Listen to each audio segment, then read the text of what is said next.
ከቅርብ ዓመታት ወዲህ በኢትዮጵያ በትራንስፖርት ዘርፍ ላይ የሚታየው የተሽከርካሪዎች እንቅስቃሴ አዲስ ምዕራፍ ይዞ እየታየ ይገኛል። ከጭስ አልባው የሞተር ድምጽ እስከ ታዳሽ ኃይል የጉዞ አማራጭ ሀገሪቱ ከነዳጅ ጥገኝነት ለማላቀቅና ለአካባቢ ተስማሚ የሆነ የትራንስፖርት ስርዓት ለመገንባት የጀመረችው ጉዞ አሁን ላይ ተጨባጭ ተግባር እየታየበት መሆኑን የዘርፉ ተቋማት ይገልጻሉ። የኤሌክትሪክ ተሽከርካሪዎች ቁጥር ከዕለት ወደ ዕለት እየጨመረ መምጣቱ በተጨባጭ መሬት ላይም ይስተዋላል። የመሰረተ ልማትና የህግ ማዕቀፍ ዝግጅቶች የዚሁ ዘመን የትራንስፖርት አገልግሎት አካል እንዲሆኑ እየተሰሩ እንደሚገኝም ይጠቆማል። በኢትዮጵያ በአሁኑ ወቅት ከ145 ሺህ በላይ የኤሌክትሪክ ተሽከርካሪዎች በስራ ላይ እንደሚገኙ መረጃዎች ያሳያሉ። ይሁን እንጂ የዚህ ቴክኖሎጂ ዘላቂነት የሚረጋገጠው ተሽከርካሪዎችን ወደ ሀገር ውስጥ በማስገባት ብቻ ሳይሆን አስተማማኝ የአገልግሎትና የጥገና ማዕከላትን በመገንባት መሆን እንዳለበት በዘርፉ የሰለጠኑ ባለሙያዎች ይናገራሉ። ከዚህ ጋር በተያያዘ የትራንስፖርትና ሎጂስቲክስ ሚኒስቴር ይህንን ታሳቢ በማድረግ ለአስመጪዎችና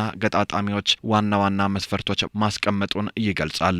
ሆቴሎች አትሊስት የቻርጂንግ አውትሌት እንዲኖራቸው እየተደረገ ነው ያለው። በተለይ ዓለም አቀፍ ሆቴሎች ስታንዳርድ የሆኑ ኮከብ ያላቸው ሆቴሎች ሁሉም የቻርጂንግ አውትሌት እንዲኖራቸው አቅጣጫ ተቀምጦ እየሰራን ያለ ነው። በእኛ ደግሞ መመሪያ አለን። በትራንስፖርትና ሎጂስቲክስ ሚኒስቴር የጸደቀ ስራ ላይ እየዋለ ያለ ለአስመጪዎች ሚኒማም ወይም አትሊስት 2 ማሽን መትከል አለባቸው። በኮምፓውንዳቸው አገልግሎት በሚሰጡበት ማዕከል ላይ 2 ማሽን የግዴታ መትከል አለባቸው። አስማን ነው ገጣጣሚ ከሆነ ደግሞ 3 ማሽን መትከል አለባቸው ማለት ነው። ይሄ ለገዢዎች ኮንፊደንስ ለመፍጠር ነው። የኤሌክትሪክ ተሽከርካሪዎችን የጥራት ደረጃ መጠበቅና የፋብሪካ ግድፈቶች ሲያጋጥሙ የኃላፊነት ተጠያቂነትን ማረጋገጥ ለገበያው አስተማማኝነት ሌላው መፍትሄ ሲሆን አስመጪዎች ከአምራች ኩባንያዎች ጋር የዲለርሺፕ ስምምነት ማሰር እንዳለባቸው በመመሪያ መስፈሩን የትራንስፖርትና ሎጂስቲክ ሚኒስቴር አስታውቋል። ወሳኙ ጉዳይ ደግሞ ዲለርሺፕ አግሪመንት ነው። ለሚሸጥለት ለሚያመጣበት ያ መኪና ፕሮዲዩስ ያደረገው ካምፓኒ ጋር የሽያጭ የኢምፖርት እና ፕሮዳክቱን የመሸጥ ስምምነት ማሰር አለበት ማለት ነው። ያ መኪና ከየት እንደመጣ እናውቃለን፣ ማን እንዳመረተው እናውቃለን። እሱ ላይ የፋብሪካ ዲፌክት ካለው ለአስመጪው ራሱ ትልቅ ሪሊፍ ይሰጠዋል ማለት ነው። ያ ዲፌክት እሱ አይደለም በርደኑ የሚሸከመው ፋብሪካው ነው የሚሸከመው ማለት ነው። የኤሌክትሪክ ተሽከርካሪዎች ዋነኛ የኃይል ምንጭ የኤሌክትሪክ ተሽከርካሪ ባትሪ መሆኑ ይታወቃል። ይህንኑ ዋነኛ የኃይል ምንጭ በሀገር ውስጥ ለማምረት ግብዓቶች በሀገሪቱ እንደሚገኙ ሲገለጽ በቀጣይ በሀገር ውስጥ ለማምረት እንደሚሰራም ተጠቁሟል። በእኛ በኩል ለባትሪ የሚሆኑ ብዙ ግብዓት እንዳለን ይታመናል። በተለይ የኮባልት የሊቲየም አየን እና ሊቲየም እና ሌሎችም ተፈጥሮ ማዕድናት እንዳሉን ነው የሚታመነው። እነዚህ በጥሬው ኤክስፖርት ከማድረግ ይልቅ በሀገር ውስጥ የዚህ የማኑፋክቸሪንግ ስኮፕ ላይ በሰፊው መስራት እንፈልጋለን። ረጅም ጊዜ እቅዳችን በስትራቴጂያችን ላስት ማንዝ ላይ ላውንች ያደረግነው ስትራቴጂ ላይ ብትመለከቱ አንዱ ኢትዮጵያ የባትሪ አምራች ትሆናለች የሚል ነው። ባትሪ ማለት የመኪናው 60% 70% ባትሪ ነው። ያም በመሆኑ ባትሪ ላይ ትኩረት አድርገን እንሰራለን።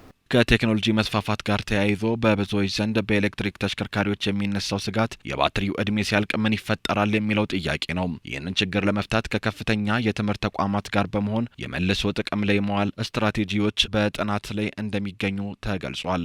የምርምር ተቋማትንም ኦንቦርድ አምጥተን ወደ ላይ ቶፕ 5 የሚባሉ ዩኒቨርሲቲዎች አዲስ አበባ ዩኒቨርሲቲ፣ ደብረ ብርሃን፣ አዳማ ሳይንስና ቴክኖሎጂ ዩኒቨርሲቲዎችን ሌሎችም አሉ ወደ ድሬዳዋም ጨምሮ ማለት ነው ባህር ዳር ዩኒቨርሲቲን ጨምሮ አሁን በጣም ኦንጎይንግ የሆነ ትልቅ ሪሰርች እየተሰራ ነው ያለ ነው። እንዴት ዲስፖዛል እንሰራለን፣ እንዴት ሰከንድ ላይፍ እናስከትላለን፣ እንዴት ሪዩዝ እናደርጋለን የሚለው በጥናት ጭምር እየሰራንበት ነው ያለ ነው። በሌላ በኩል የኤሌክትሪክ ተሽከርካሪዎች ከከተማ ወጥተው ረጅም ርቀት መጓዝ እንዲችሉ ደግሞ የኤሌክትሪክ አገልግሎት ዋና የኢኮኖሚና የሎጂስቲክስ ኮሪደሮችን በቻርጂንግ ጣቢያዎች የማገናኘት ሰፊ ስራ መጀመሩ ተገልጿል። የኢኮኖሚና የኢንዱስትሪ እንዲሁም የሎጂስቲክ ኮሪደሮችን በኤሌክትሪክ ቻርጂንግ ስቴሽን ለማገናኘት የአዋሳ ኮሪደር በመጀመሪያው ዙር ተመርጧል። ቢሾፍቱ፣ ሞጆ፣ ዝዋይ፣ ወይባቱ እና ሻሸመኔ እንዲሁም አዋሳ ድረስ በወርና በ45 ቀን ጊዜ ውስጥ የሚጠናቀቅ የመጀመሪያ ኮሪደር ፕሮጀክት ናቸው። እነዚህ ሲጠናቀቁ እንግዲህ በትልቁ ኢቪ መኪና ወይ ደግሞ ኤሌክትሪክ መኪና ያላቸው ሰዎች በቀላሉ ወደ ራቅ ወዳለ ዲስታንስ መውጣት መሄድ እንደሚችሉ ትልቅ ተስፋ ነው ማለት ነው ለሀገር። የመሰረተ ልማት ዝርጋታው የፖሊሲ ማዕቀፉና የሀገር ውስጥ የጥናት ጥረቶች ተቀናጅተው ሲቀጥሉ የኢትዮጵያ የኤሌክትሪክ ተሽከርካሪዎች ጉዞ ከአካባቢ ጥበቃ ባለፈ ሀገራዊ ኢኮኖሚን ከውጭ ነዳጅ ጥገኝነት በማላቀቅ ሀገራዊ ምርታ ያመጣል ተብሎ ይጠበቃል።